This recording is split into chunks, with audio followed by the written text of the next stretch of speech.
Chỉ school chỉ có mà trong ở bol vào là tôi mà hết talo. Aman apa ya be ti so chỉ lo cho yang pun nam tela product so aim ho ma man iket ho so it ho ka ka so. Ya siki ha pun na phat theina chang theiding na nam sum wa na tu na cha teu hi a ho me a poi ti he.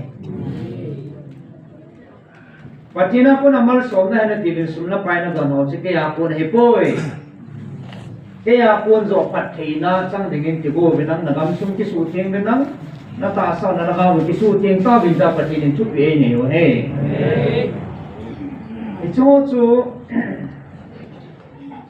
kamai cham phunga so ma mai sama na enjoy ke bin na tu bin kada chon jong adat han pon a thieng lo abu lo dat han lo bin sumahi po le atam po le na ki pa pi bin nan han ben kamai cham phung ge bin na subu ta ve cho zo sia ko na ki sim tha ding a pathin in thu pe ne nan pyo bila ki chang bo che hong pyo a hong sei pyo he mi pi ho jong ki ngai do ben abung in na ki khan ben na ki ngai do thei po ben na ho pau pathin ke khat kai bo ve na ho jong dum khat po ben chi chi hong sei pyo ben hengi pakai e ti ba adi e ti ba e ki sim pha lai zui ba le ni hi za ni islai mu na e tao kon de ngai pon te ka tiตัวนี้นี่จะสู้อัดสิ่งที่เขาหน้าซาล้ำกายที่เนี่ยผิวไล่อันนี้กันละดูดาเลยนะฟังตาย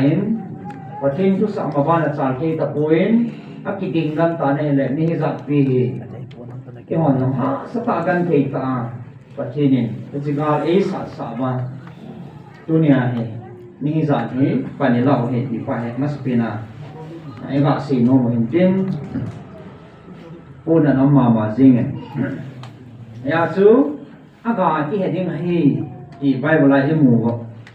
ตอนนั้นสูจุลินไปแล้วผมจะเอาที่จีตายให้ที่ขาเดียวก็ตัดสินจุลินให้สลายมุนันน่ะต้องเลยที่บนหอเลยที่มันสานอที่มีเห็นไอเดียมีเห็นมาคูนที่เลยตัวนี้จะน่าให้ชีจงโจโลดีไหมจุลงมุมที่เรียนอันนี้กัลหัวกูน่ะหัวรัชกินเนี่ยปีหัวกูตั้มตากูน่ะอันนี้กิจารสิพี่ฮันเจริญอัปปมเทโลเฮนี่ตาผมชิลสู้เทยังไงดิฉันไอ้ที่หัวรัชตั้มปีเอาเมนน้ำลำไก่สองเอาเมนดิฉันที่บุ้งขันนะตาบังตาสันซาลินนะตาสันโลเห็นที่จะเกศสูบินดรปราโนอินปฏิณมังสันนะสตันมาจังอจอลปีมาจิงอินบอลที่ฉันบอลินก็เห็นคิโลเล่เรเวนกูแอมกวางโตบอยส์อาเกโฮนฮันเดคอร์กับไมค์ไฮอาใจน่ากูทำมาจังเสียดิ้งให้เด็กปุ่นจีดิ้งอาชมาจังเกโฮนฮันเองกูจะนับปฏิบัติอาศัยบังห้องเด็กปุ่น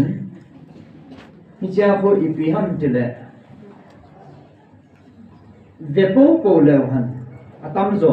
ลุงเยลอาตั้มโจ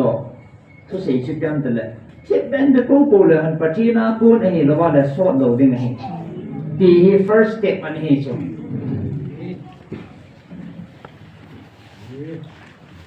ปัจจุบันกูเนี่ยเราว่าเด็กจงขัดเราเดี๋ยวห้องขัดใจเย็นห้องขัดใจเดี๋ยวกินห้องเดี๋ยวเย็นห้องขัดใจเย็นเฮ็ดมันเราจะจงขัดเราว่าห้องมิดยังไงดีตรงดีที่กี่สิ่งนี่ไว้เวลาคนเห็นนะสติสตาเนี่ยประเทศนาคนเห็นเราแล้วห้องมิดไปยังไงดันยังไงป่วยเห็นละที่สุดเดี๋ยวว่าละประเทศนาคนนี่ค่ะขัดตัวเขาเลยประเทศตัวกี่เดือนแบบยังไงที่สบายเวลาฉะนั้นแล้วชิดไปอันแบบยังไงที่ไป first step อันนี้เห็นตู้จะนี่ชิดไปอันแบบนนทีตะบังเห็นนะตู้ลังมาชิดตะโลเฮตัวชิดปลาละพุ่งเร็วสิเลยบิลสัลวาที่ไงเห็นนะอันสู้ปัจจุบันกิจวัตรที่ไงกิจวัตรตาสู้ไอ้สู้